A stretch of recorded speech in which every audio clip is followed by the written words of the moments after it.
आप सभी को नमस्कार। उम्मीद करते हैं सब अच्छे से होंगे और तैयारी भी अच्छी चल रही होगी। तो आज हम अपने करंट अफेयर्स के प्रोग्राम को आगे बढ़ाते हैं और आज हम देखते हैं पिछले एक सप्ताह में इसके अतिरिक्त कुछ और महत्वपूर्ण घटनाक्रमों पर आज हम नज़र दौड़ाएंगे।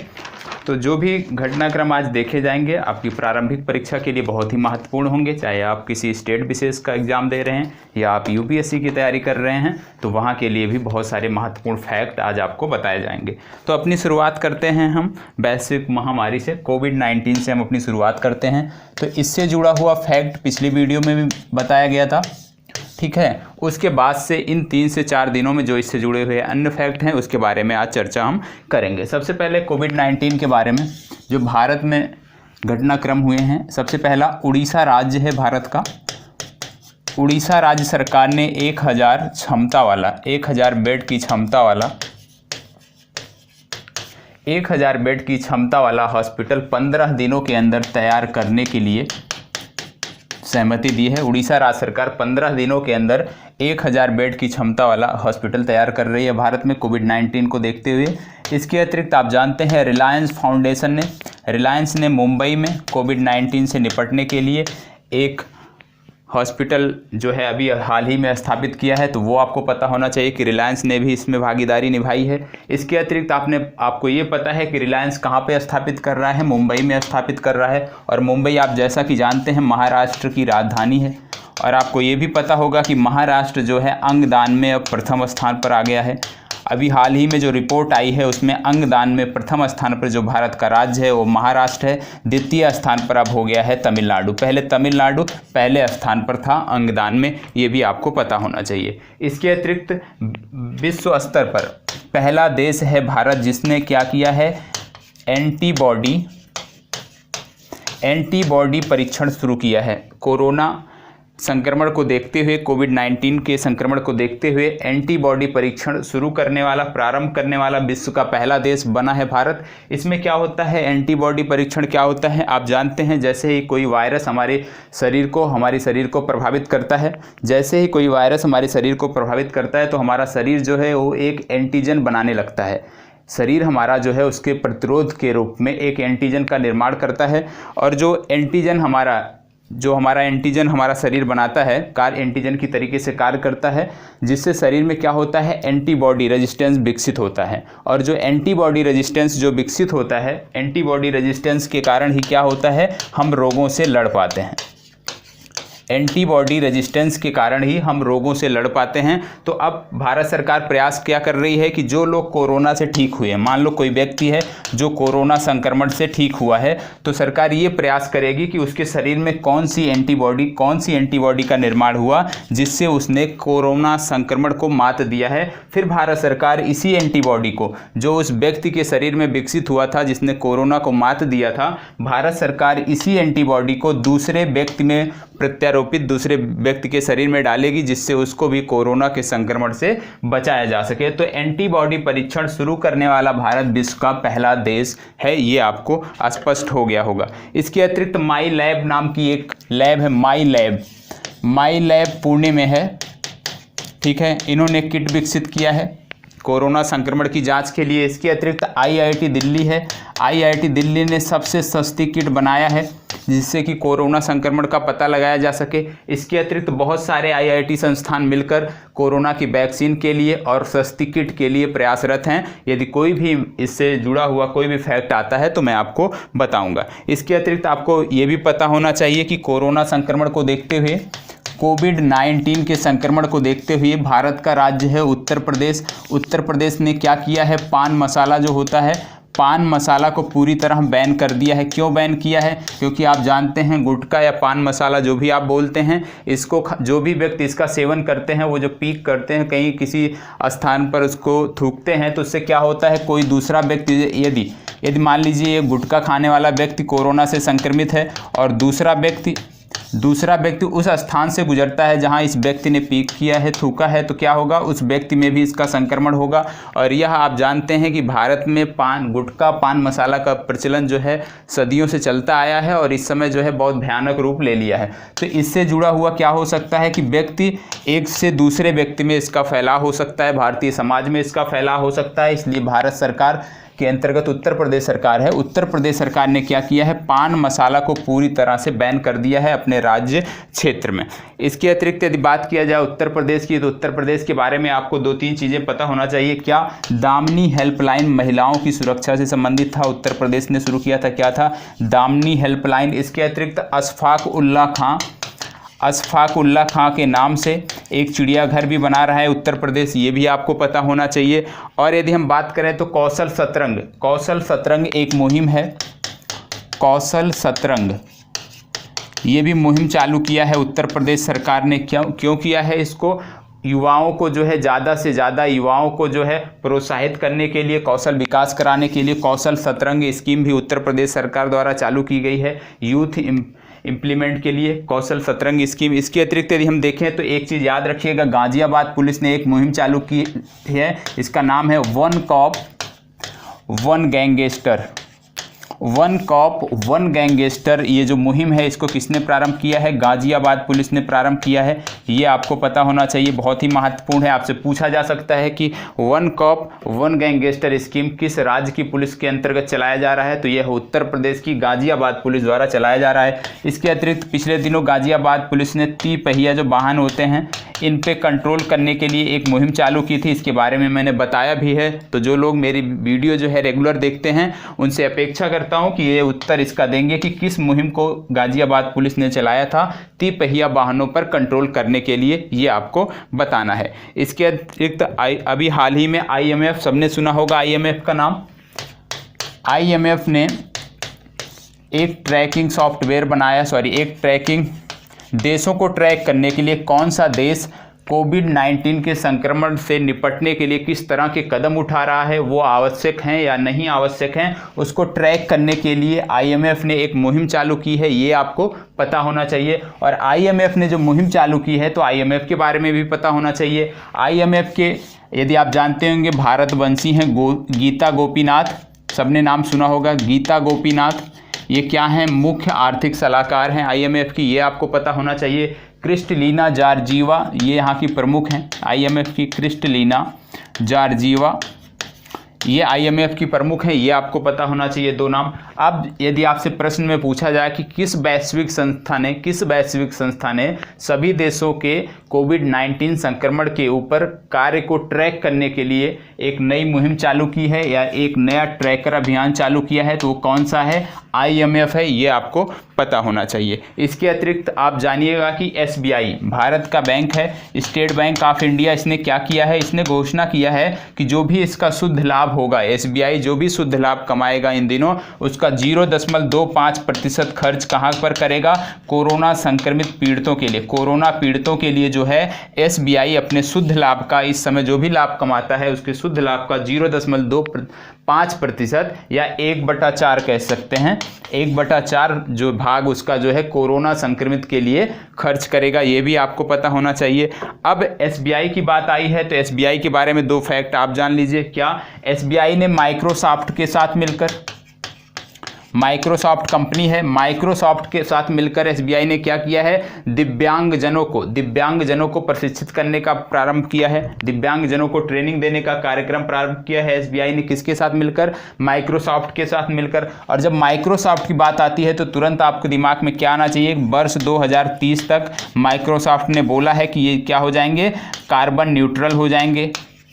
माइक्रोसॉफ्ट ने 2030 तक कार्बन न्यूट्रल होने का दावा किया है, ये भी आपको पता होना चाहिए। इसके अतिरिक्त SBI ने BSNL के साथ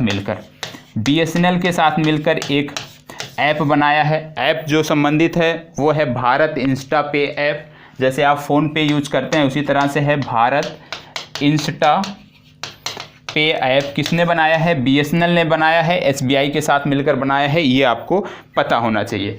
अब कोरोना से जुड़ी हुई आगे क्या अपडेट है फैक्ट में, वो देख लेते हैं।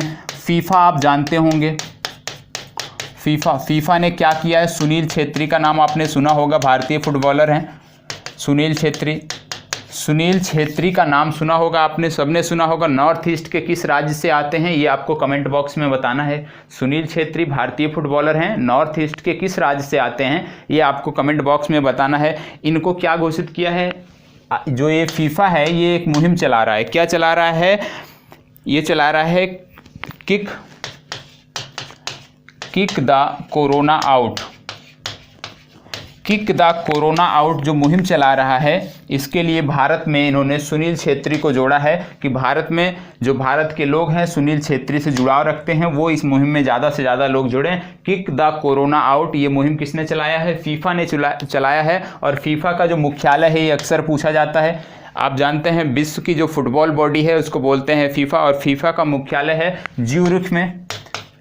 ज्यूरिख में मुख्यालय है। और इसकी जो प्रमुख हैं वो इटली की हैं, और इटली आप जानते हैं इन दिनों काफ़ी चर्चा में है। तो ज्यूरिख में जो फीफा का मुख्यालय है, इस समय फीफा का प्रमुख कौन है ये भी आप हमें कमेंट बॉक्स में बताएंगे। इतना मैंने बता दिया कि ये इटली से संबंध रखती हैं, ठीक है।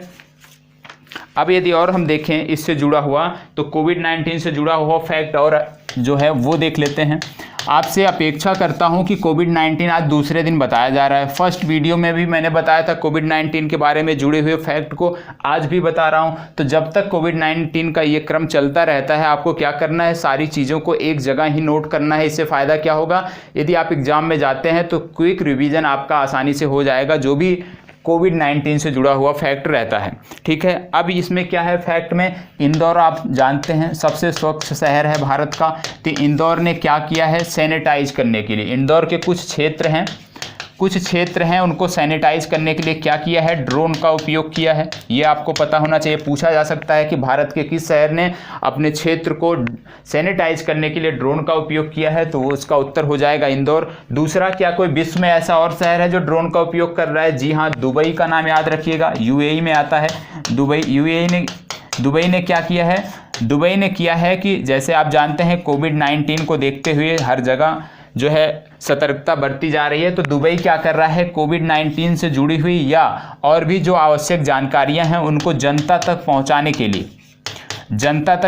के लिए ड्रोन का उपयोग कर रहा है। कौन?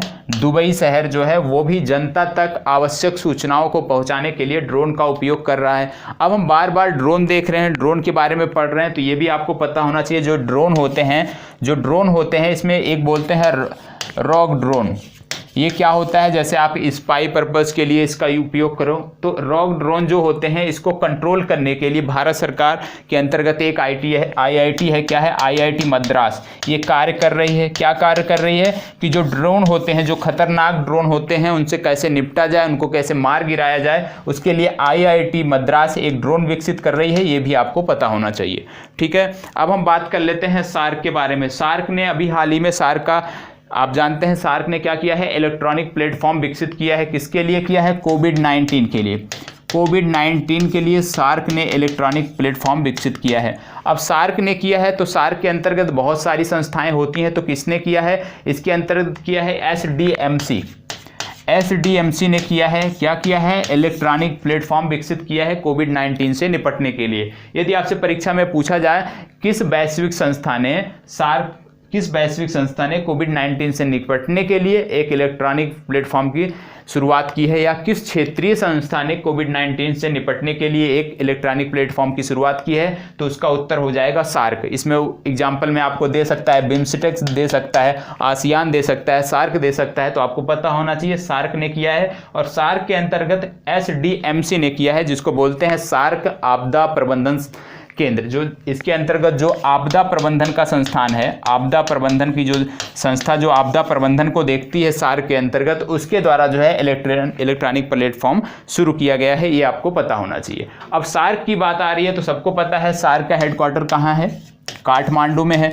और आप ये भी जानते होंगे भारतीय प्रधानमंत्री ने सबसे पहले यदि क्षेत्रीय किसी संगठन से जुड़कर कोविड-19 से निपटने की बात किया था तो वो था सार्क देशों से आह्वान किया था कि सार्क के जो सभी देश हैं वो एक साथ मिलकर एक प्लेटफॉर्म पर आकर कोविड-19 से जो है निपट सकते हैं, कोविड-19 के लिए बेहतरीन रणनीति बना सकते हैं। इसलिए सार्क हमारे लिए महत्वपूर्ण है। सार्क से जुड़ी हुई जो भी चीज़ें हैं वो आपको बहुत ध्यान से देखना है। सार्क से जुड़ा हुआ वर्ष का जो भी घटनाक्रम है उस पर भी आपको निगाह रखनी है। तो सार्क का हेडक्वार्टर है काठमांडू और काठमांडू है नेपाल में। जब नेपाल की बात आती है तो यहाँ के दो पर्वतारोही हैं, एक का नाम है कामीरीता, दूसरे का नाम है निर्मला पुरजा। इनका नाम तुरंत आपके जुबान पे आना चाहिए, कामीरीता और निर्मला पुरजा। क्यों आना चाहिए कामीरीता का नाम? कामीरीता विश्व के एकमात्र ऐसे व्यक्ति हैं, शेरपा हैं, जिन्होंने 24 बार माउंट एवरेस्ट को फतह किया है। और ये जो 24 बार किया है इसमें लास्ट का 2 बार एक ही सप्ताह में किया है। मतलब एक रिकॉर्ड तो यह है ही इनके नाम कि 24 बार माउंट एवरेस्ट को फतह किया है, लेकिन एक सप्ताह के अंदर 2 बार माउंट एवरेस्ट को फतह किया है, यह भी रिकॉर्ड है। तो याद रखिएगा कामीरीता नेपाल के हैं। निर्मल पुरजा की बात आती है तो निर्मल पुरजा क्या है? विश्व की जो सर्वाधिक ऊंची 14 चोटियां हैं, विश्व की सर्वाधिक ऊंची जो 14 चोटियां हैं, इन्होंने क्या किया है? 7 महीने से कम समय में इनको फतेह किया है। मतलब विश्व की 14 सर्वाधिक ऊंची चोटियों को 7 महीने में इसको जो है फतेह किया है। इनका नाम है निर्मल पुरजा, नेपाल से संबंधित हैं। ये दोनों नाम आपको याद रखना है। इसके अतिरिक्त क्या याद रखना है? मैंने पिछले दिनों बताया था क्या कि भारत और नेपाल के बीच दक्षिण एशिया की पहली क्रॉस बॉर्डर पाइपलाइन शुरू की गई है। दक्षिण एशिया की पहली क्रॉस बॉर्डर पाइपलाइन जो है वो नेपाल और भारत को जोड़ेगी। अब आपसे पूछा जा सकता है किन 2 स्थानों को जोड़ेगी? पहले बता चुका हूं, सिर्फ रिवीजन करना है आपको। किन दोनों स्थानों को जोड़ेगी? तो ये जोड़ेगी अमलेखगंज को मोतिहारी। अमलेखगंज ये है नेपाल में और दूसरा है मोतिहारी जिला, ये है बिहार में। तो अमलेखगंज को कहां से जोड़ेगी? मोतिहारी को जोड़ेगी। ये दक्षिण एशिया की पहली क्रॉस बॉर्डर पाइपलाइन है, ये भी आपको पता होना चाहिए। इसके अतिरिक्त भारतीय प्रधानमंत्री और जब नेपाल के प्रधानमंत्री भारत आए थे तो भारत और नेपाल के बीच दूसरे इंटीग्रेटेड चेक पोस्ट का शुभारंभ हुआ था। इंटीग्रेटेड चेक पोस्ट जो भारत और नेपाल के बीच दूसरा इंटीग्रेटेड चेक पोस्ट था, जब नेपाल के प्रधानमंत्री भारत के प्रधानमंत्री आपस में मिले थे हाल ही में, तो इसकी शुरुआत की गई थी। अब आपसे पूछा जा सकता है कि ये जो दूसरा इंटीग्रेटेड चेक पोस्ट है किन स्थानों को जोड़ेगा, कहां पर खोला गया है? तो आप जानते हैं जोगबनी है, जोगबनी को विराटनगर से जोड़ेगा। जोगबनी को विराटनगर से जोड़ेगा। मतलब ये जो जोगबनी और विराटनगर हैं ये क्या है? दोनों, एक नेपाल का सीमावर्ती राज्य स्थान है, जिला है, एक जो है भारत का जिला है। तो सेकेंड इंटीग्रेटेड चेक पोस्ट अभी हाल ही में खोला गया था, जोगबनी और विराटनगर। अब आपसे पूछा जा सकता है कथन में पहला इंटीग्रेटेड चेक पोस्ट किन 2 शहरों को जोड़ता है नेपाल और भारत के बीच? तो ये भी आपको पता होना चाहिए। तो ये जोड़ता है रक्सौल को वीरगंज। रक्सौल को जोड़ता है वीरगंज से, ये दूसरा है, पहला है। ठीक है, पहला इंटीग्रेटेड चेक पोस्ट भारत और नेपाल के बीच रक्सौल को वीरगंज से जोड़ता है और जो दूसरा खोला गया वो जोगबनी से विराटनगर को जोड़ता है, ये भी आपको पता होना चाहिए। ठीक है, और एक पुस्तक है, नाम है कर्मयोगी। कर्मयोगी, ये जो कर्मयोगी पुस्तक है इसका हाल ही में नेपाली भाषा में ट्रांसलेशन किया गया है, नेपाली भाषा में इसका अनुवाद किया गया। अब आपसे मैं पूछता हूं कि कर्मयोगी पुस्तक किसके द्वारा लिखी गई है? हाल ही में इनका जन्म दिवस था, उसी उपलक्ष्य में इसको नेपाली भाषा में कन्वर्ट किया गया है। तो कर्मयोगी के जो लेखक कौन है ये आपको बताना है कमेंट बॉक्स में, ये आपका होमवर्क है। नहीं आता है तो मैं बताऊंगा। ठीक है, इसके अतिरिक्त आप जानते हैं काठमांडू और सिलीगुड़ी के बीच बस सेवा भी प्रारंभ हुई है, ये भी आपको पता होना चाहिए। ठीक है, अब हमने जो कोविड-19 से संबंधित जो भी फैक्ट थे उसको हमने देख लिया। अब हम आगे बढ़ते हैं और अन्य करंट अफेयर्स को देखते हैं जो आपके लिए महत्वपूर्ण है। ठीक है, अब आपको जो है रेगुलर करंट अफेयर्स मिलता रहेगा, किसी प्रकार की कोई बाधा इसमें नहीं आएगी। तो सबसे पहले जो दूसरा है, आप जानते हैं कि भारत में इस समय बहुत दिनों से चल रहा है कि आप वाटर बेज अथॉरिटी जो है हमारी, इनलैंड वाटर बेज अथॉरिटी क्या कर रही है? जो भी नदियां ऐसी हैं जिनको आपस में जोड़ा जा सकता है और जलमार्ग तैयार किया जा सकता है, उस पर बहुत ज़्यादा निवेश किया जा रहा है, कार्य किया जा रहा है। इसी को देखते हुए असम के 2 शहर हैं, एक है सादिया, सबने सुना होगा, सादिया को धुबरी से जोड़ा जा रहा है। सादिया को धुबरी से जोड़ने का जो प्रोजेक्ट है ये लगभग है 891 किलोमीटर। ये लगभग 891 किलोमीटर का जो प्रोजेक्ट है ये चल रहा है। क्यों चल रहा है? इससे क्या होगा कि हम असम को जो है सी से कनेक्टिविटी, समुद्र से जोड़ सकेंगे। तो सादिया को धुबरी से जोड़ा जा रहा है, 891 किलोमीटर का प्रोजेक्ट है। अब आपसे दूसरा प्रश्न यहाँ से उठ सकता है, सादिया और धुबरी है किस राज्य में? तो ये दोनों हैं असम में, ये आपको पता होना चाहिए, असम राज्य से संबंधित है। अब यहीं पर एक दूसरा प्रश्न उठ जाता है, कि आप जानते होंगे inland waterways authority of India, inland waterways authority of India के बारे में आपने सुना होगा। इसने क्या बताया था? नेशनल वाटर लिंकेज बनाया था। तो NW1 आपने सुना होगा और NW2 सुना होगा। तो आपको बताना है कि NW1 जो है ये किससे जोड़ता है और NW2 किससे जोड़ता है। तो NW1 के बारे में मैं बता देता हूं, जो हमारा पहला मार्ग था, जल मार्ग था, वो किसको जोड़ता है? वो जोड़ता है प्रयागराज या इलाहाबाद कह लीजिए, लेकिन अब नया नाम प्रयागराज है तो प्रयागराज ही हम संबोधित करेंगे। तो ये जोड़ता था प्रयागराज को, किससे जोड़ता था? हल्दिया से जोड़ता था, प्रयागराज को हल्दिया से जोड़ता था। ये पहला है NWN। अब NW2 की बात हो रही है। NW2 क्या है? किसी को यदि पता है तो कमेंट बॉक्स में, वीडियो स्टॉप करके कमेंट बॉक्स में लिखेंगे कि NW2 किसको जोड़ता है।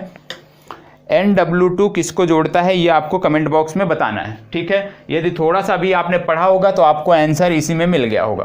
तो NW2 किसको जोड़ता है ये आपको पता होना चाहिए, NW1 किसको जोड़ता है ये आपको पता होना। इसके अतिरिक्त क्या पता होना चाहिए कि ये जो वाटर बेज हैं, वाटर मार्ग जो बनाए जा रहे हैं, ये किसके अंतर्गत आते हैं, कौन सी संस्था है जो इनको विकसित करती है। तो इनको जो विकसित करती है वो है inland waterways authority of India, इनको विकसित करती है, ये आपको पता होना चाहिए। अब बात हो रही है असम की। असम के बारे में पता है, असम की बात जब भी होती है तो बहुत ही महत्वपूर्ण करंट अफेयर्स असम से जुड़े होते हैं। कैसे कैसे जुड़े होते हैं? जैसे आप जानते हैं असम में है काजीरंगा, मानस, काजीरंगा और मानस असम में सबको पता है। विश्व के 2/3 एकसिंगी गैंडे, 2/3 एकसिंगी गैंडे असम में पाए जाते हैं और असम के काजीरंगा और मानस में पाए जाते हैं। यदि बात किया जाए भारत में कहाँ पाए जाते हैं, बहुत बार बताया हूँ, सिर्फ आपको जब तक याद ना हो जाए तब तक इसी तरह से रटना है, याद रखना है, तब तक नोट करते रहना है। काजीरंगा और मानस में 2/3 एकसिंगी गैंडे पाए जाते हैं। इसके अतिरिक्त पश्चिम बंगाल का है जलदापाड़ा, जलदापाड़ा में भी एकसिंगी गैंडे पाए जाते हैं, ठीक है, और जलदापाड़ा है पश्चिम बंगाल में। तो आपको दो चीज़ यहाँ से क्लियर हो गया कि भारत में एकसिंगी गैंडे पश्चिम बंगाल के अलावा असम में मिलते हैं, लेकिन बहुतायत संख्या में असम में पाए जाते हैं। और जब बात आती है काजीरंगा की, पिछली बार बताया था मैंने कि असम में एक रिफाइनरी है, एक तेल शोधक कारखाना है, रिफाइनरी है, जिसने क्या किया है, असम के जो वन रक्षक हैं इनका फ्री में बीमा किया है। उसका नाम है नुमालीगढ़ रिफाइनरी। नुमालीगढ़ रिफाइनरी ने क्या किया है, असम के जो काजीरंगा के जो वन रक्षक हैं उनका फ्री में इंश्योरेंस कराया है। किसने?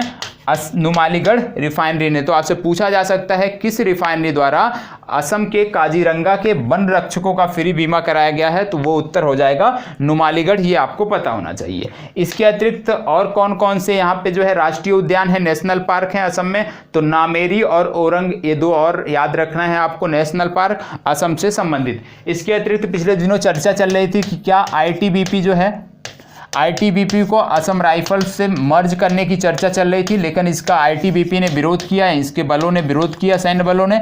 इस वजह से ये अभी पेंडिंग में है, इस पर कुछ स्पष्ट कार्रवाई जो है आगे नहीं बढ़ी है, लेकिन चर्चा थी कि ITBP को असम से मर्ज करना है, ठीक है, असम राइफल्स से मर्ज करना है। इसके अतिरिक्त जब बात होती है असम की बात होती है, आप जानते हैं NW2 मैंने आपसे पूछा था, NW2 जो है ये सादिया को धुबरी से जो जोड़ता है उसी का नाम है NW2, ठीक है। अब जब वाटर बेज की बात हो रही है, जल मार्गों की बात हो रही है, तो आपको क्या पता है कि पिछले दिनों मैंने बताया भी है कि भारत के वाराणसी से, उत्तर प्रदेश के वाराणसी से पहली बार दुबई को सब्जियों का निर्यात किया गया है, वो भी जल मार्ग से किया गया है, ये भी आपको पता होना चाहिए। पहली बार वाराणसी से सब्जियों का निर्यात किया गया है, कहाँ पर? दुबई को किया गया है, वो भी जल मार्ग से किया गया है, ये भी आपको पता होना चाहिए। अब असम की बात हो रही है तो असम सरकार एक योजना चलाती है, अरुंधति योजना। अरुंधति योजना, अरुंधति योजना में क्या होता है, जो बच्चियां होती हैं उनकी शादी में 1 तोला सोना देती है असम राज्य सरकार। 1 तोला सोना देती है असम राज्य सरकार बच्चियों की शादी में, लड़कियों की शादी में, ये आपको पता होना चाहिए। Grass root Olympic mission hunt, grass root Olympic mission talent hunt, ये जो है ये भी योजना है grass root mission Olympic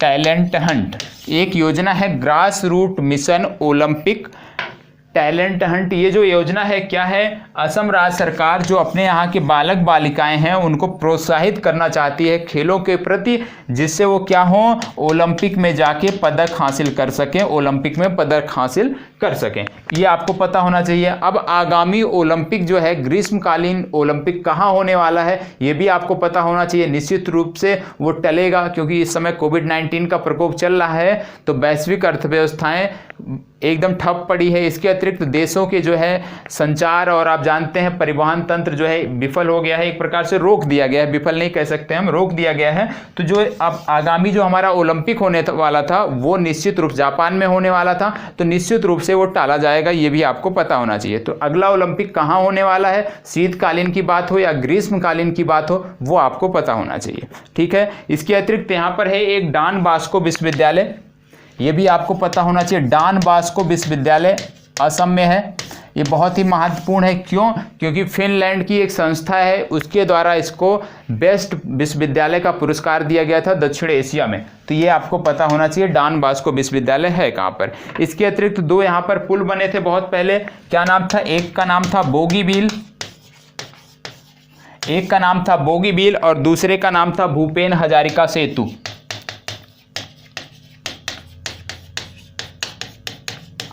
Bogibeel और भूपेन हजारिका सेतु। अब आपसे पूछा जा सकता है बोगीबील जो है किन 2 स्थानों को जोड़ता है या भूपेन हजारिका सेतु किन 2 स्थानों को जोड़ता है।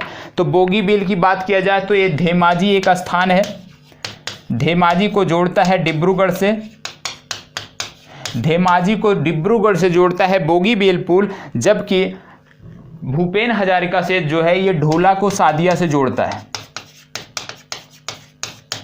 ढोला से सादिया को जोड़ता है। इस तरह के कनेक्टिविटी वाले जो भी प्रश्न होते हैं, रेल कनेक्टिविटी हुई, बंदरगाह को जोड़ने की बात हुई, इस तरह का जो भी प्रश्न होता है वो आपकी परीक्षा के लिए महत्वपूर्ण होता है। यदि आपसे जैसे आप बंदरगाह को जोड़ने की बात आती है, बंदरगाह को जोड़ने की बात आती है, कलादान प्रोजेक्ट आपने सबने सुना होगा, तो भारत म्यांमार संबंधों पर कुछ आता है तो आप उसको जो है जोड़ सकते हैं, लिख सकते हैं। आप जानते हैं कि चिटगांव बंदरगाह और मोंगला बंदरगाह बांग्लादेश में है और इन 2 बंदरगाहों से भारत सरकार ने समझौता किया है, क्या, कस्टम फ्री जो है परिवहन कस्टम फ्री सेवाओं के लिए, तो ये आपको पता होना चाहिए। भारत बांग्लादेश संबंधों में आप लिख सकते हैं। तो इस तरह के जो भी कनेक्टिविटी वाले होते हैं वो आपको पता होना चाहिए। पिछले दिनों मैंने बताया था उड़ीसा का एक घोर नक्सल प्रभावित जिला है मलकानगिरी, और मलकानगिरी जिले में भी एक सेतु बनाया गया था, और वो जो सेतु था वो महत्वपूर्ण इसलिए था क्योंकि वो जो जिला था मलकानगिरी, मलकानगिरी क्या था, घोर नक्सल प्रभावित जिला था। तो मेंस में यदि आपको आंतरिक सुरक्षा से संबंधित कोई प्रश्न आता है तो वहां पर आप मलकानगिरी जिला और इन सब के बारे में तो लिखेंगे ही, तो वहां पर इस चीज को जोड़कर लिख सकते हैं कि अब किस तरह से कंट्रोल किया जा सकता है, पहले क्यों नहीं होता था। तो ऐसा नहीं है कि फैक्ट जो है सिर्फ प्रारंभिक परीक्षा में ही महत्वपूर्ण होते हैं, फैक्ट जो होते हैं मुख्य परीक्षा में भी काम देते हैं। यदि आपको फैक्ट नहीं पता है तो मुख्य परीक्षा में भी आप आंसर राइटिंग नहीं कर सकते हैं, ठीक है। इसके अतिरिक्त आपको बता दें जो अभी हाल ही का है, माजुली द्वीप आपने सुना होगा, माजुली द्वीप, माजुली द्वीप जो है, माजुली द्वीप जो है विश्व का सबसे बड़ा नदीय द्वीप है, विश्व का सबसे बड़ा नदीय द्वीप है और इसको गिनीज बुक ऑफ रिकॉर्ड में नामित किया गया है, गिनीज बुक ऑफ रिकॉर्ड में जो है अंकित करने के लिए इसको नामित किया गया माजुली द्वीप। अब इसको एक जिला भी घोषित कर दिया गया, अब एक माजुली जिला है यहाँ पे, ठीक है। तो माजुली जो जिला है या जो माजुली द्वीप है ये विश्व का सबसे बड़ा नदीय द्वीप है, ये भी आपको पता होना चाहिए। और अभी हाल ही में असम में, अभी हाल ही में असम में एक प्रजाति खोजी गई, ये है क्या, ये आप बताएंगे, कैरिसा, ये हालिया करंट अफेयर है, कैरिसा कोपिल्ली, ये है क्या, ये आप बताएंगे। कैरिसा कोपिल्ली ये जो है अभी हाल ही में खोजा गया है, कहाँ पर खोजा गया है, असम में खोजा गया है, असम राज्य में खोजा गया है। अब मैं आपसे जानना चाहता हूँ ये किस चीज़ की प्रजाति है, जानवर की प्रजाति है, पशु की प्रजाति है, सॉरी और या कीट की प्रजाति है या कोई पौधा है। तो ये जो है कैरिसा कोपिल्ली, ये क्या है, एक पौधा है, एक पौधे की प्रजाति है। ये असम के अलावा मेघालय में भी पाया जाता है। तो असम और मेघालय में ये पाया जाता है, इसकी खोज असम में की गई है, ये आपके लिए महत्वपूर्ण है। और जो एक कोपल्ली नाम लिखा है, ये जो कोपल्ली नाम लिखा है, ये क्या है, ब्रह्मपुत्र की एक सहायक नदी है। ब्रह्मपुत्र की एक सहायक नदी है कोपिल्ली, उसी के नाम से पड़ा है कैरिसा कोपिल्ली, क्योंकि इसी नदी के किनारे, इसी नदी के आसपास के क्षेत्र में ये पौधा मिला है। तो आपको पता होना चाहिए कैरिसा कोपिल्ली का संबंध किससे है, एक पौधे से है। कहाँ पाया गया, असम में पाया गया। किस नदी के किनारे पाया गया, किस नदी से संदर्भित है, तो कोपिल्ली नदी से संबंधित है। और ये जो कोपिल्ली नदी है क्या है, ब्रह्मपुत्र की सहायक नदी है। ठीक है, अब आगे बढ़ते हैं। आपको पता होगा भारत सरकार द्वारा जब वित्त मंत्री ने बजट पेश किया था, उस दौरान क्या किया था, 5 स्थानों के भारत के 5 स्थानों को आइकॉनिक पैलेस के रूप में विकसित करने की बात की गई थी।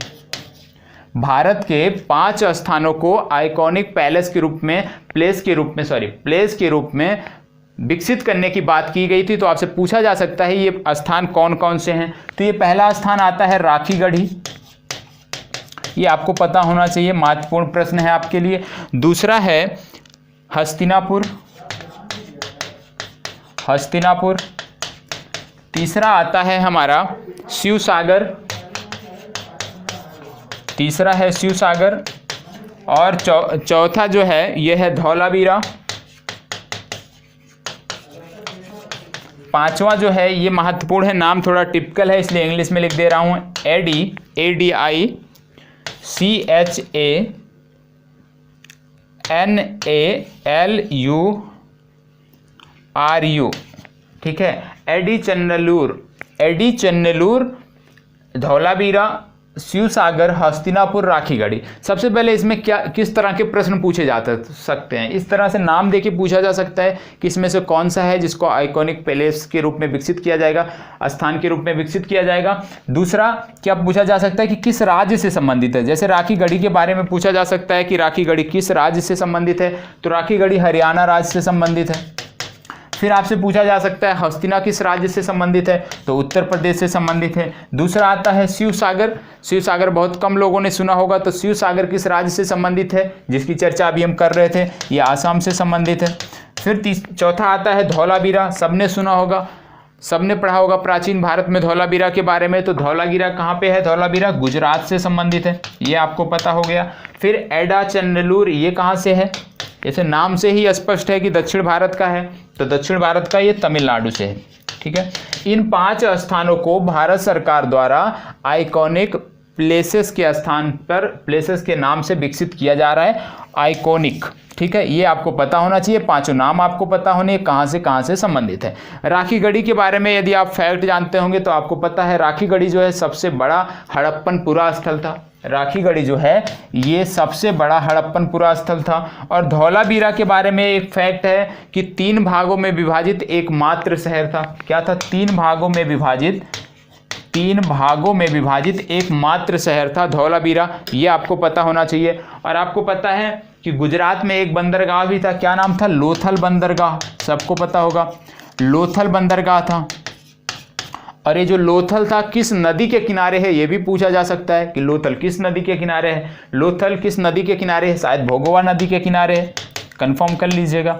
ठीक है, तो ये आपको पता होना चाहिए। और जब बंदरगाहों की बात हो रही है तो आपको पता है बधावन पोर्ट भारत का नया पोर्ट बना है, बधावन पोर्ट, ये भारत का नया बंदरगाह है बधावन पोर्ट, भारत का 13वां बंदरगाह है बधावन पोर्ट। अब आपको पता होना चाहिए कि बधावन पोर्ट है कहाँ पर, बधावन पोर्ट ये जो है महाराष्ट्र में बना है। ठीक है, बधावन पोर्ट भारत का 13वां बंदरगाह है, महाराष्ट्र में बना है, ये भी आपको पता होना चाहिए। तो इसी तरह से चीज़ों को कनेक्ट करके पढ़ें, आपका करंट अफेयर बेहतर हो जाएगा। और जो लोग पूछते हैं कि कौन सा करंट अफेयर पढ़ें, कौन सी बुक पढ़ें आगामी परीक्षा के लिए, तो आप कोई भी बुक लिए हैं, कोई भी वार्षिक अंक जो आता है किसी भी पुस्तिका का, उसको यदि आपने ले लिया है तो क्या करना है आपको, जो भी फैक्ट पढ़ते हैं आप किसी चीज़ के बारे में पढ़ते हैं, मान लीजिए आपने पढ़ा बधावन पोर्ट के बारे में, मान लो आपने पढ़ा कि लिखा है भारत का 13वां पोर्ट बना है बधावन पोर्ट, इतना आपने पढ़ लिया, फिर आपको इतने से रुकना नहीं है। अब पोर्ट की बात आई है तो आपको तुरंत जुड़ जाना चाहिए कि भारत के आसपास में कौन कौन से पोर्ट इस तरह से हैं जो इस तरह से चर्चा में हैं। तो सबसे पहले आपका नाम आएगा। अब जैसे मैं बार बार बताता हूं, भारत और म्यांमार के बीच कलादान प्रोजेक्ट, तुरंत आपको कलादान पे चला जाना चाहिए कि कलादान प्रोजेक्ट के अंतर्गत क्या है। फिर आपको पता है कि चटगांव और मोंगला, यहाँ पे समझौता हुआ भारत सरकार का, यहाँ पे चला जाना चाहिए।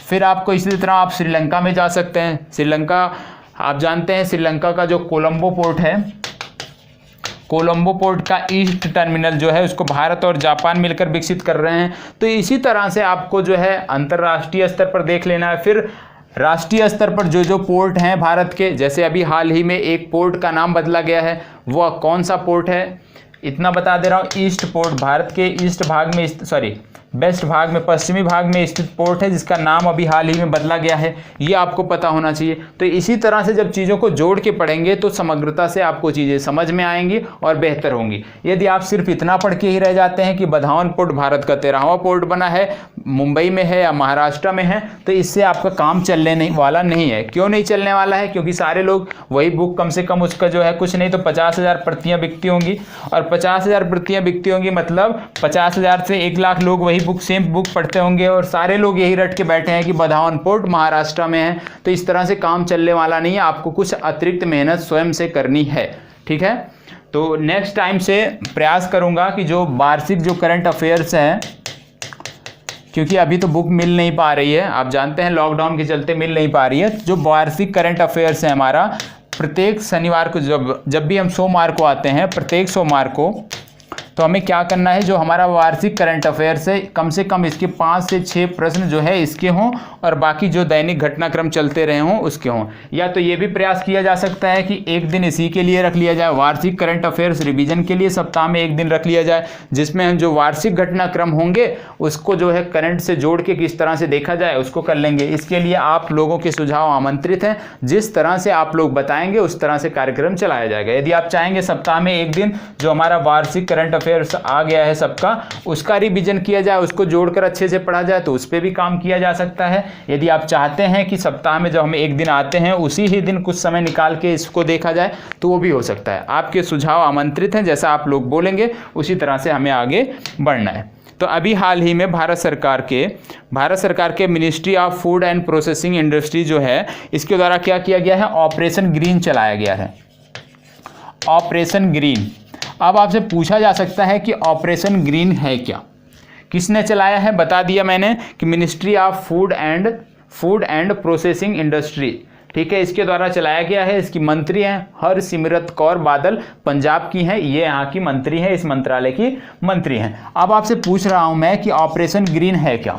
ऑपरेशन ग्रीन ये है कि जो महत्वपूर्ण कह लीजिए या दैनिक जीवन में उपयोग वाली या डेली यूज वाली जो चीज़ें हैं, सब्जियां हैं, जैसे आलू, डेली यूज हम ज़्यादा बेहतर शब्द होगा, आलू, प्याज और टमाटर, ये 3 चीज़ आप जानते हैं कि प्रत्येक सब्जी में प्रत्येक दिन हमें यूज करना पड़ता है, प्रयोग करना पड़ता है। तो आलू, प्याज और टमाटर के दामों को जो है नियंत्रित करने के लिए, इसके दाम बढ़े ना, बेतहाशा बढ़ ना जाएं इस लॉकडाउन पीरियड में, तो इसको नियंत्रित करने के लिए, आलू, प्याज और टमाटर के दामों को नियंत्रित करने के लिए ऑपरेशन ग्रीन चलाया गया है। तो याद रखना है कौन कौन सी सब्जियों के लिए, आलू, प्याज और टमाटर के लिए। किसके द्वारा चलाया गया है? Ministry of food and processing industry, जिसकी मंत्री हैं हरसिमरत कौर बादल।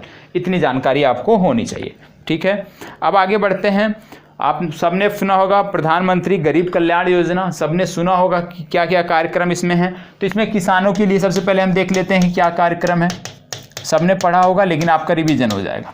किसानों के लिए क्या कार्यक्रम है? तो किसानों के लिए भारत सरकार के प्रधानमंत्री द्वारा, भारतीय प्रधानमंत्री द्वारा बोला गया है कि जो 2020-21 का जो देना था, जो 2020-21 का प्रधानमंत्री किसान योजना के अंतर्गत जो राशि मिलनी थी, उसका पहली किस्त 2,000 रुपये ये अप्रैल माह में दे दिए जाएंगे। ये तो बात हो गई किसानों की। फिर बात होती है गरीबों की। गरीबों के लिए क्या इसमें योजनाएं हैं?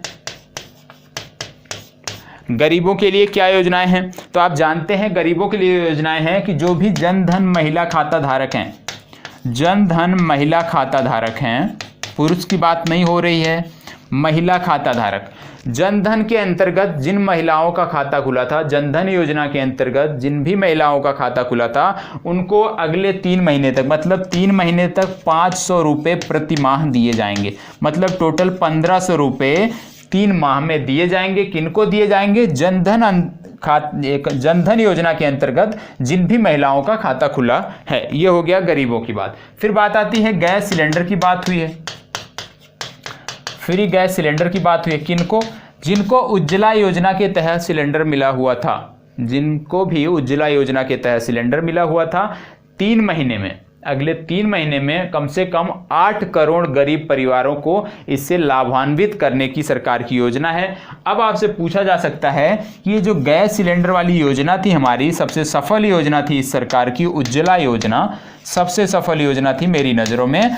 तो ये जो उज्ज्वला योजना थी, इसका प्रारंभ कहाँ से हुआ था और कब हुआ था, ये आपके लिए महत्वपूर्ण है। इस वर्ष की परीक्षा के लिए उज्ज्वला योजना, पीएम कुसुम योजना, ये सारी योजनाएं महत्वपूर्ण है, एक दिन इस पर चर्चा हो जाएगी। तो उज्ज्वला योजना कब शुरू की गई थी? सबसे पहले 1 मई को शुरू की गई थी। 1 मई वर्ष कौन सा था जब शुरू की गई थी? तो वर्ष 2016 को शुरू की गई थी। कहाँ से शुरू की गई थी, ये भी पूछा जा सकता है। उत्तर प्रदेश से शुरू की गई थी। उत्तर प्रदेश के किस जिले से शुरू की गई थी? बलिया से शुरू की गई थी। किसके द्वारा शुरू किया गया था? प्रधानमंत्री द्वारा शुरू किया गया था। तो आपको इससे जोड़ के देखना है कि उज्ज्वला योजना को 1 मई 2016 को उत्तर प्रदेश के बलिया जिले से प्रधानमंत्री द्वारा शुरू किया गया था। ये तो हो गई गैस सिलेंडर, गरीबों और किसानों की बात। फिर वरिष्ठ नागरिकों के लिए क्या है और दिव्यांगजनों के लिए क्या है? तो जो भी हमारे देश के वरिष्ठ नागरिक या दिव्यांगजन हैं, उनको लक्ष्य रखा है भारत सरकार ने कि इन 3 महीनों में कम से कम 3 करोड़ लोगों को इससे लाभान्वित किया जाएगा। क्या दिया जाएगा इसमें? 1000 रुपया। किसको दिया जाएगा? जो भी हमारे दिव्यांगजन होंगे या वरिष्ठ नागरिक होंगे, उनको 1000 रुपये की सहायता भारत सरकार देगी। इसके अतिरिक्त क्या किया है? जो महत्वपूर्ण घटनाक्रम है, मनरेगा के अंतर्गत क्या कर दिया गया है? मजदूरी में 20 रुपये की बढ़ोतरी कर दी गई है। मनरेगा योजना के तहत जो पहले मजदूरी मिलती थी 182 रुपये, उसको बढ़ाकर कर दिया गया है 202 रुपये। अब मनरेगा के तहत 1 दिन की मजदूरी हो जाएगी 202 रुपये। ये भी महत्वपूर्ण घटनाक्रम है, ये आपको पता होना चाहिए। ठीक है। इसके अतिरिक्त यदि हम देखें तो आप जानते हैं जो भी स्वास्थ्यकर्मी, आप जानते हैं कोविड-19 संक्रमण से संबंधित जो भी स्वास्थ्यकर्मी हमारे कार्य कर रहे हैं, दिन रात लगकर हम लोगों की, हमारे समाज की, हमारे परिवार की रक्षा कर रहे हैं, सुरक्षा कर रहे हैं, उनके लिए प्रधानमंत्री ने क्या किया है? 50 लाख का इंश्योरेंस कवर दिया है स्वास्थ्य कर्मियों के लिए। ये भी आपको पता होना चाहिए। ठीक है। इसके अतिरिक्त क्या है कि जो भी हमारे गरीब परिवार हैं, जो भी हमारे गरीब परिवार हैं, उनके लिए भी योजना थी प्रधानमंत्री गरीब कल्याण अन्न योजना। उसके अंतर्गत क्या है कि 3 महीनों में, इन 3 महीनों में प्रत्येक महीने 5 किलोग्राम चावल या गेहूं वो ले सकते हैं, चाहे वो चावल लें या गेहूं लें प्रति व्यक्ति। इसके अतिरिक्त क्या है कि 1 किलोग्राम दाल, 5 किलोग्राम चावल या गेहूं, इसके अतिरिक्त 1 किलोग्राम दाल अपनी मनपसंद का, मतलब ये जो दाल लेना है ये कोई भी दाल ले सकते हैं अपनी मनपसंद का, ऐसी योजना में वर्णन किया गया है। तो 5 किलोग्राम चावल या गेहूं या 1 किलोग्राम दाल ये प्रति माह प्रति परिवार ले सकते हैं। ये किसके अंतर्गत था? प्रधानमंत्री गरीब किसान कल्याण योजना के अंतर्गत, प्रधानमंत्री गरीब कल्याण अन्न योजना के अंतर्गत। तो इतनी जानकारी थी, बहुत ज़्यादा कुछ था नहीं। सिर्फ आपको क्या याद रखना है कि मनरेगा के अंतर्गत 20 रुपये मजदूरी बढ़ाई गई है, पहला। दूसरा, स्वास्थ्य कर्मियों को 50 लाख का बीमा दिया गया है।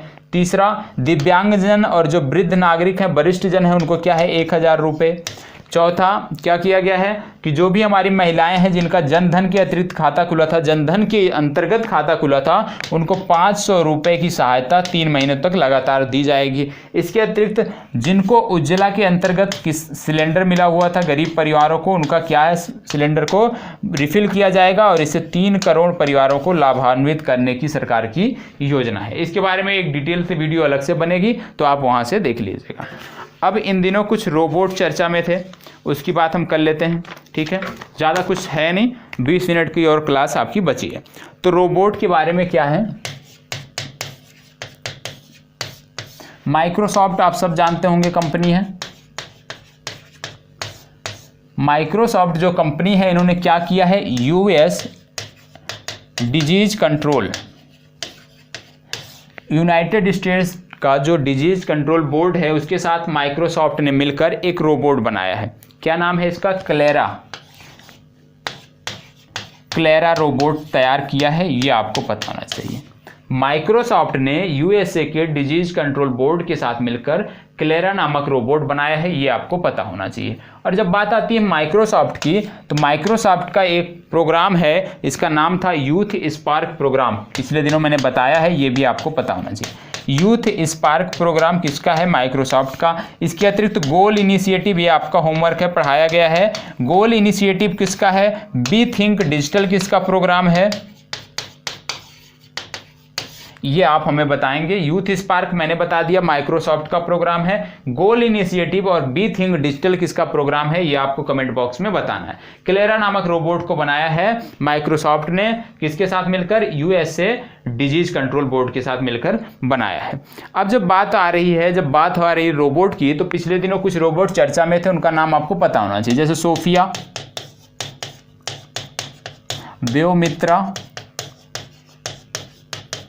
फेडोर, सोना 1.5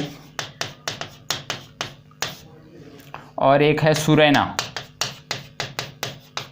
ये महत्वपूर्ण रोबोट थे जो चर्चा में थे वर्ष 2019 में। इसके बारे में देख लेते हैं। बहुत बार बताया है, फिर से रिवीजन जब तक कि याद ना हो जाए। यदि चीज़ें याद भी हो जाती हैं तो भी हमें उसको रिवीजन करते जाना है, क्योंकि हमारे दिमाग की जो है ना, वो यदि आप चीज़ें याद करके छोड़ देते हैं कुछ समय के लिए तो पुनः जो है डिलीट हो जाती है। तो हमें क्या करना है? रेगुलर अपडेट करते रहना है। तो सोफिया क्या था? सोफिया विश्व का एकमात्र ऐसा रोबोट था जिसको नागरिकता मिली है। नागरिकता मिली है, और नागरिकता मिली है तो किसकी मिली है? सऊदी अरब की नागरिकता मिली है। किसको? सोफिया को। व्योमित्रा क्या था? व्योमित्रा भारत का था। किस मिशन के लिए? गगनयान मिशन है हमारा। गगनयान मिशन के लिए जो पायलट प्रोजेक्ट के रूप में रोबोट भेजा जाएगा उसका नाम है व्योमित्रा। फेडोर क्या है? फेडोर रूस का रोबोट था जिसको अंतरिक्ष में भेजा गया था। लगभग 14 दिनों तक रहकर भारत वापस जो है रसिया में आया था, रूस जमीन पर आया था। फेडोर नामक रोबोट रूस का था। सोना 1.5 क्या है? मॉडर्न कोच फैक्ट्री है रायबरेली में। मॉडर्न कोच फैक्ट्री रायबरेली में कार्यरत है। डॉक्यूमेंट को एक जगह से दूसरी जगह तक ले जाता है, नाम है सोना 1.5। सुरैना जो रोबोट है इसको ईरान ने विकसित किया है, ईरान का रोबोट है। ये 100 से अधिक भाषाओं को बोल सकती है, तो इतना आपको याद रखना है। सोफिया क्या है? व्योमित्रा क्या है? फेडोर क्या है? सोना 1. क्या है? और सुरैना क्या है? एक और था पेपे। पेपे को भारत ने यूके के साथ मिलकर बनाया था। ये एक हाथ धुलने वाला रोबोट है, तो इससे कोई मतलब नहीं है। लेकिन सोफिया, व्योमित्रा, फेडोर, सोना 1.5 और सुरैना ये आपके लिए महत्वपूर्ण है, ये आपको पता होना चाहिए। ठीक है, अब हम बात कर लेते हैं सुपर कंप्यूटर की। अभी हाल ही में हमारा IIT है गुवाहाटी। IIT गुवाहाटी है। IIT यहाँ पे क्या हुआ है? IIT गुवाहाटी में यहाँ पर एक सुपर कंप्यूटर स्थापित किया गया है जिसकी स्पीड है 650 टेराफ्लॉप्स बोलते हैं इसको, TFLOS। ठीक है, इसकी स्पीड है 650 TF इसकी स्पीड है। IIT गुवाहाटी में स्थापित किया गया है। तो आपसे यदि पूछा जाए कि अभी हाल ही में सुपर कंप्यूटर को किस IIT संस्थान में स्थापित किया गया, तो वो IIT संस्थान है गुवाहाटी। इससे पहले अब जब सुपर कंप्यूटर की बात हो रही है तो आपको पता है भारत के 3 कंप्यूटर के बारे में आपको पता होना चाहिए। सबसे पहला प्रत्यूष के बारे में पता होना चाहिए। प्रत्यूष के बाद एक BHU में, IIT जो BHU है वहाँ पे भारतीय प्रधानमंत्री द्वारा स्थापित कराया गया था, उसका भी नाम आपको पता होना चाहिए। तो प्रत्यूष तो पता होना चाहिए, क्योंकि प्रत्यूष जो है क्या है? भारत का सबसे सुपर कंप्यूटर है, सबसे तेज स्पीड से चलने वाला कंप्यूटर। दूसरा है मिहिर। प्रत्यूष और मिहिर आपको पता होना चाहिए, क्योंकि जो 2019 में एक रैंकिंग जारी की गई थी उसमें प्रत्यूष का स्थान था 57वां और मिहिर का स्थान था 100। मतलब टॉप 100 में भारत के 2 सुपर कंप्यूटर थे, एक था प्रत्यूष और दूसरा था मिहिर। प्रत्यूष जो है ये भारत का सबसे द्रुततम कंप्यूटर, सुपर कंप्यूटर है, ये आपको पता होना चाहिए। और परम शिवाय जो कंप्यूटर था, परम शिवाय को IIT BHU बीएचयू में स्थापित किया गया है परम शिवाय को, ये आपको पता होना चाहिए। यदि आपसे यहीं पर पूछ लें कि विश्व का सबसे द्रुततम कंप्यूटर कौन सा है, विश्व का सबसे फास्ट चलने वाला कंप्यूटर कौन सा है, जो हालिया 2019 का रिपोर्ट आया था तो उसमें समिट नाम का कंप्यूटर है जो विश्व का सबसे द्रुततम कंप्यूटर है, समिट। दूसरे स्थान पर था सियरा, ठीक है। सो समिट और सियरा ये प्रथम और द्वितीय स्थान पर स्थित विश्व के सबसे द्रुततम कंप्यूटर हैं। ये दोनों यूएसए से संबंधित हैं। भारत के 2 कंप्यूटर थे जो टॉप 100 में थे, पहला था प्रत्यूष और दूसरा था मिहिर। परम शिवाय की बात किया जाए तो इसको प्रधानमंत्री द्वारा जो है इसको बीएचयू में स्थापित किया गया था, ये आपको पता होना चाहिए, ठीक है। अब हम बात कर लेते हैं थोड़ा सा राज्य विशेष के बारे में, और राज्य विशेष के बारे में आज हम बात करेंगे मणिपुर के बारे में, ठीक है। राज्य विशेष के बारे में हम बात करने वाले हैं मणिपुर के बारे में। मणिपुर की राजधानी है इम्फाल। राज्यपाल कौन है और मुख्यमंत्री कौन है, ये आपका मुख्यमंत्री मैं बता देता हूं। राज्यपाल कौन है ये आपका होमवर्क है, आप बताएंगे। एन बीरेन सिंह यहाँ के मुख्यमंत्री हैं, एन बीरेन सिंह यहाँ के मुख्यमंत्री हैं। राज्यपाल आपका होमवर्क है, आपको बताना है। अब मणिपुर से संबंधित क्या फैक्ट है उनको देख लेते हैं। मणिपुर में है लोकटक झील, लोकटक झील सबको पता होगा। लोकटक झील नॉर्थ ईस्ट की सबसे बड़ी झील है, उत्तर पूर्व भारत की सबसे बड़ी झील है लोकटक झील। और जो लोकटक झील है, लोकटक झील क्यों चर्चा में था, यहाँ पर वाटर हैंडलूम हट बनाए गए थे। क्या बनाए गए थे, वाटर हैंडलूम, इस झील में बनाए गए थे वाटर हैंडलूम हट। क्यों बनाए गए थे, गरीबों को आवास उपलब्ध कराने के लिए, गरीबों को आवास उपलब्ध कराने के लिए मणिपुर के वाटर हैंडलूम हट बनाए गए थे लोकटक झील में, ये आपको पता होना चाहिए। अब जब बात आती है लोकटक झील की तो आपको संगाई हिरन एक प्रजाति होती है, ये आपको जरूर याद होगा, संगाई हिरन, और यहाँ का राजकीय पशु भी है।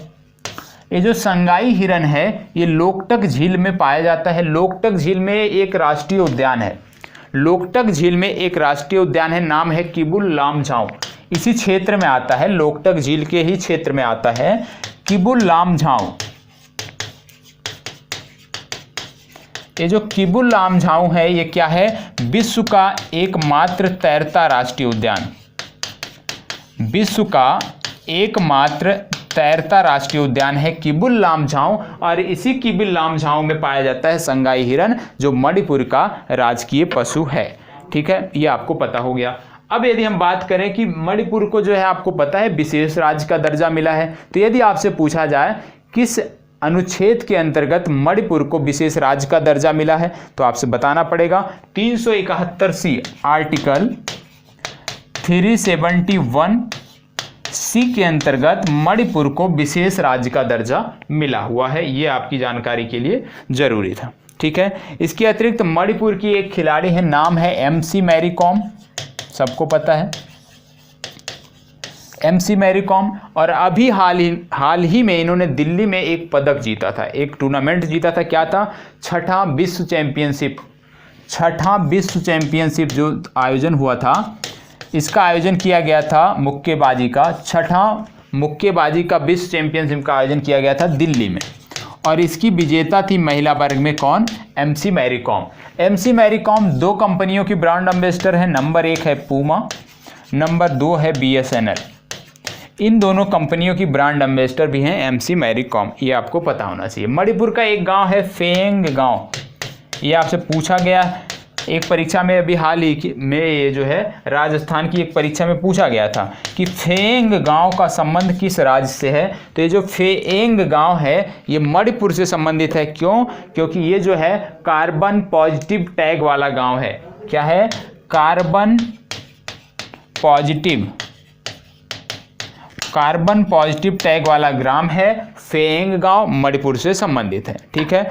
इसके अतिरिक्त ग्रीन मणिपुर मिशन प्रारंभ किया गया था, ग्रीन मणिपुर मिशन जो प्रारंभ किया गया था, इसके अतिरिक्त क्या था, इसके अतिरिक्त जो इसकी ब्रांड एम्बेसडर थी उनका नाम आपको पता होना चाहिए, एलंगबाम, बहुत ही महत्वपूर्ण नाम है, एलंगबाम बेलेंतीना।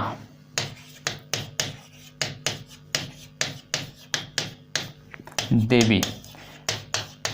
एलेंगबांग वेलेंतीना देवी ये क्या थी? ग्रीन मणिपुर मिशन की ब्रांड एम्बेसडर थी।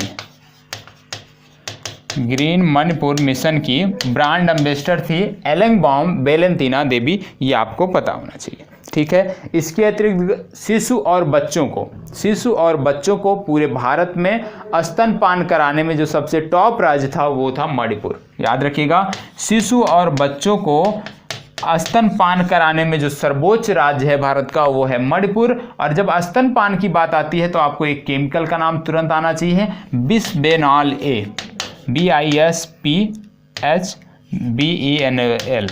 बिस्फेनॉल ए क्या था?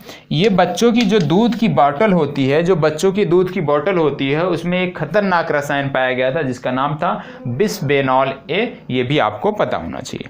ठीक है, इसके अतिरिक्त यहाँ पे दो तीन ऐसे उत्पाद हैं, यहाँ के हस्तशिल्प उत्पाद हैं जिनको GI टैग मिला है। साड़ियाँ हैं, बेसिकली साड़ियाँ हैं, नाम देख लीजिएगा, SHAPHEE, नाम बड़ा टिपिकल रहता है। दूसरा है वैंगिंग, WANGKHEI, ये GI टैग दिया गया है इनको। GI ये साड़ियाँ हैं, बेसिकली आप जानते हैं मणिपुर का ड्रेस कैसे होता है, तो वहाँ की साड़ियाँ हैं, इनको GI टैग मिला है, ये आपको पता होना चाहिए। ठीक है, इसके अतिरिक्त आपको पता है म्यांमार से सीमा लगती है, म्यांमार से मणिपुर की सीमा लगती है। ठीक है, और जब मणिपुर की सीमा म्यांमार से लगती है तो हमारा कलादान प्रोजेक्ट हमें याद आना चाहिए। मैंने अभी चर्चा किया था थोड़ी देर पहले। कलादान प्रोजेक्ट क्या था? सितवे बंदरगाह जो है, सितवे को कोलकाता से जोड़ने के लिए था। सितवे है म्यांमार के रखाइन प्रांत में, और रखाइन प्रांत से रोहिंग्या पे आपको आ जाना चाहिए। ठीक है, तो ये भी आपको कलादान प्रोजेक्ट आपको पता होना चाहिए। इसके अतिरिक्त एंगून पोर्ट है यहीं पे, एंगून पोर्ट को बिल्ड, ऑपरेट एंड ट्रांसफर इस पद्धति पर तैयार करने के लिए किसने लिया है? अदानी पोर्ट ने लिया है। अदानी पोर्ट और म्यांमार सरकार में 50 सालों का समझौता हुआ है। 50 सालों तक इस बंदरगाह को, एंगून पोर्ट को अदानी पोर्ट कंपनी जो है ये चलाएगी, और 50 सालों बाद ये उसको ट्रांसफ़र कर देगी। तो आपको पता होना चाहिए एंगून पोर्ट किसने लिया है? अदानी पोर्ट कंपनी ने, ये भी आपको पता होना चाहिए। तो आज के लिए इतना ही। यदि आपको कुछ अच्छा लगा हो, यदि कोई कमियां लगी हो तो बताइएगा। नेक्स्ट टाइम से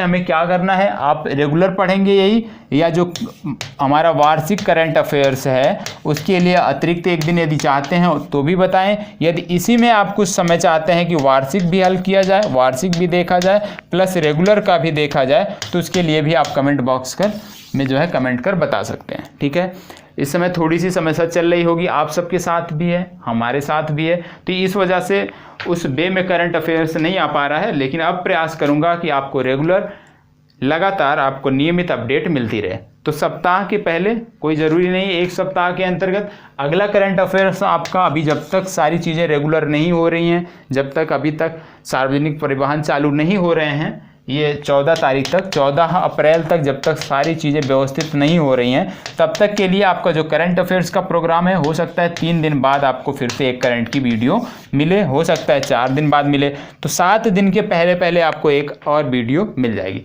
तो यदि पसंद आया हो तो प्लीज़ लाइक, शेयर और कमेंट अवश्य कर दीजिएगा। यहीं पर अपनी चर्चा समाप्त करते हैं।